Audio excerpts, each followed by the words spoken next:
All right, get ready for this one because today we are diving deep into fractoluminescence. Ooh, that's a good one. It's where breaking things creates light. Yeah, it's definitely one of those things that kind of makes you go, whoa, hold on, what? Exactly. We think of light with like heat and electricity, but it turns out just breaking stuff can make light too.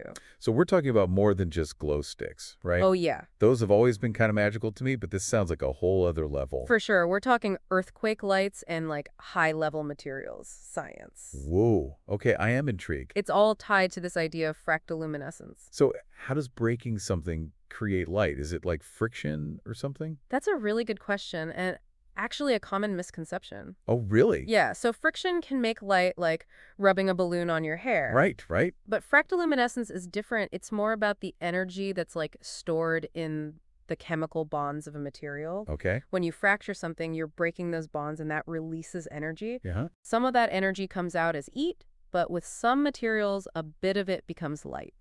So like if I snap a twig, I'm technically making a tiny little light show, Technically, yeah. but I'm guessing I can't actually see it. Exactly. The amount of light from like a twig is way too faint to see.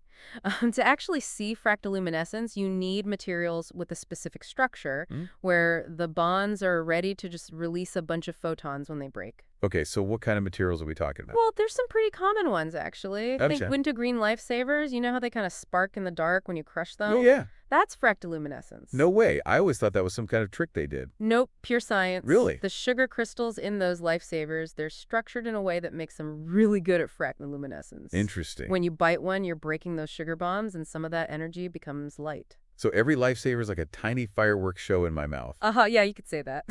That's awesome. But it gets even more interesting. Oh. It's not just the bonds breaking that makes the light, it's also what happens after they break. Okay, I'm hooked. Tell me more. Okay, so think about it this way. When those bonds break, you can end up with atoms that have an uneven number of electrons. Okay. Some atoms have too many, giving them a negative charge, and others have too few, giving them a positive charge. This is called charge separation. So it's like the atoms are playing hot potato with electrons and someone gets stuck holding an extra. Yeah, exactly. Okay. And you know what happens when you have separated charges? Ooh, let me see if I remember my high school physics. Opposite charges attract. That's right. I still got it. And those separated charges want to become neutral again, so they try to get back together. Okay. And when they do, that release of electrical energy can create light, too. So it's like a double whammy of light. Yeah, exactly. First, you get light from the bonds breaking, and then more light as the charges recombine. Wow, that's amazing. The magic of fractoluminescence. It really is a fascinating phenomenon. Okay, so I'm seeing my candy bowl in a whole new light now. Haha, good. But how does this all relate to something as huge as an earthquake? Yeah, good question. I mean, I can't imagine a few rocks breaking would make enough light to see. Well, a single rock wouldn't, but imagine millions or billions of rocks fracturing all at once under a ton of pressure. Okay, yeah. During an earthquake, that is, then those tiny sparks add up. Oh, so you're saying those earthquake lights that people sometimes report, those could be caused by fractoluminescence. That's one of the main theories. So the same thing that makes my lifesaver sparkle could light up the sky during an earthquake. Yep. Pretty cool, huh? That is wild. But those earthquake lights are still a bit of a mystery. There's a lot of research going on to try to figure them out. Yeah, I bet it's hard to study something that happens so randomly and in such remote places. Definitely a challenge, but the more we learn about fractoluminescence, the closer we get to understanding those earthquake lights. Okay, this is all pretty mind-blowing. It is. But is fractoluminescence just this cool, natural thing, or can we actually use it for something practical? That is a great question, and it takes us into the world of materials science. Oh, perfect. Let's dive into that. So we were talking about materials science. Yeah, how is fractoluminescence being used in material science? Well, it turned out the light from a fracture can actually tell us a lot about a material and how it behaves. So, like, what kind of information can we get from it? Okay, well, every material has its own way of fracturing. Like, some are brittle and break clean, while others are more ductile, so they bend and deform before breaking. Right. Things like the intensity, the color, even the pattern of light from the fracture can tell us about those properties. Interesting. So it's like the material is telling its story through light. Yeah, kind of like that. So scientists can use this to figure out how strong a material is, where its weak points are, even how it might break down over time. Exactly. That's all super valuable for designing things that need to be really strong. Like bridges and buildings.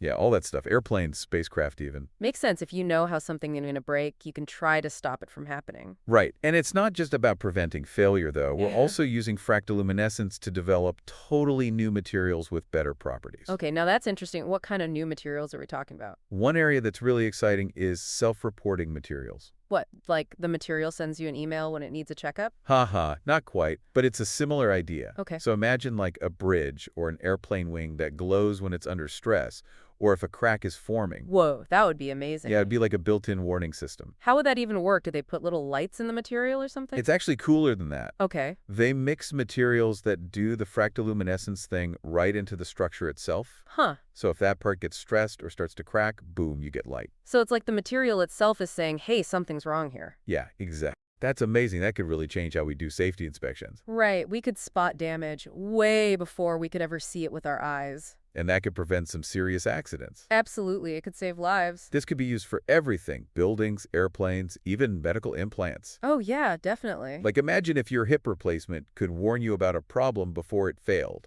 Now that's thinking ahead. Well, hey, you gotta stay safe. Haha, right. But it's not just about spotting problems, right? Nope, we're also using this to make stronger materials too. Okay, how does that work? Do you like shine a light on it and it gets stronger? Haha, no, it's not quite magic. Okay. But by studying the light from a fracture, scientists can see exactly where the material is weakest. And they can see how it breaks down at a super tiny level. Oh, so it's like they're watching a microscopic slow-motion replay of the material breaking. Exactly. That's awesome. And then they can use that info to design materials that don't break as easily. So like reinforce the weak points, make it tougher. Yep, and that's led to some big advancements in materials, especially in aerospace where things need to be light and strong. Yeah, lighter airplane parts, safer cars, that kind of stuff. That's the idea. This is going way beyond those lifesavers now. It is, and the potential uses are still growing. Really? Some researchers are even looking at fractoluminescence for flexible electronics and energy storage. Flexible electronics, what's that? So think like foldable phones or those wearable sensors. Okay, yeah. As those things bend, tiny little cracks can form.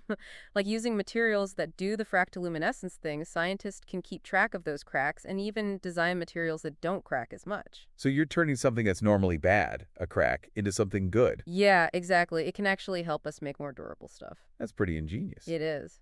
Before we move on, though, what's the latest and greatest in this field? Well, one of the most exciting areas right now is smart materials. Smart materials. What are those like materials that can think? Not quite thinking, but they can sense and respond to their environment. Okay. And fractoluminescence is a big part of making them work. So what can these smart materials do? Well, imagine a material that not only glows when it's damaged, but also releases something to fix the damage. So it can heal itself? Yeah, exactly. That sounds like something straight out of Star Trek. Haha, it does a bit, but it's real science. So how does that work? Scientists are looking at ways to put tiny capsules of a healing agent into the material.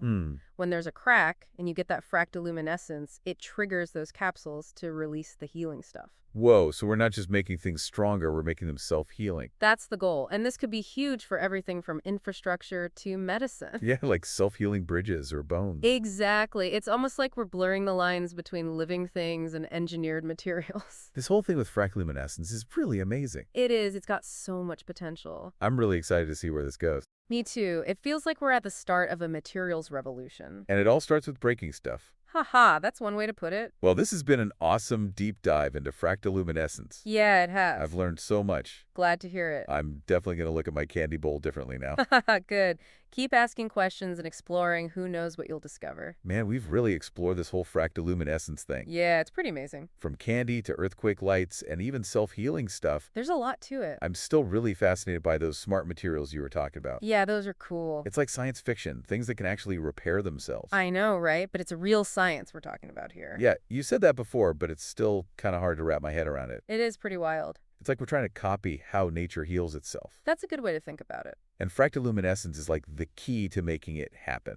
So what kind of things could we do with this? I mean, besides those bridges and airplanes you mentioned. Oh, tons of stuff. Think about medicine, for example. Oh yeah, you mentioned self-healing bones earlier. Right. What if we could use this tech to help people heal faster? That would be huge. Researchers are actually already working on that. Really? Using fractoluminescence to get healing stuff right to where a bone is broken. That's incredible. So it could be like speeding up your body's natural healing? Yeah, exactly. And it wouldn't just have to be bones, right? Right. Think self-healing bandages or even implants that can fix themselves. Wow, the possibilities are endless. Pretty much. But are there any like downsides to this? Any risks?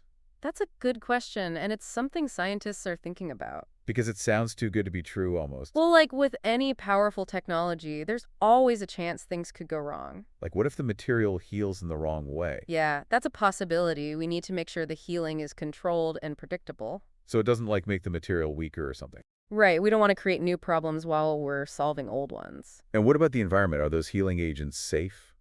That's another big question. We have to look at the whole life cycle of these materials, make sure they're not going to harm the environment. Yeah, we don't want to solve one problem and create another. Exactly. Sustainability is key. It sounds like there's still a lot to figure out before this stuff become commonplace, Oh, yeah, definitely. It's early days still. but the potential is just so amazing. It is. It's worth all the effort to get it right. Well, this deep dive into fractoluminescence has really been eye-opening. Glad you enjoyed it. I'm definitely going to look at the world a little differently now. Good. That's what we like to hear.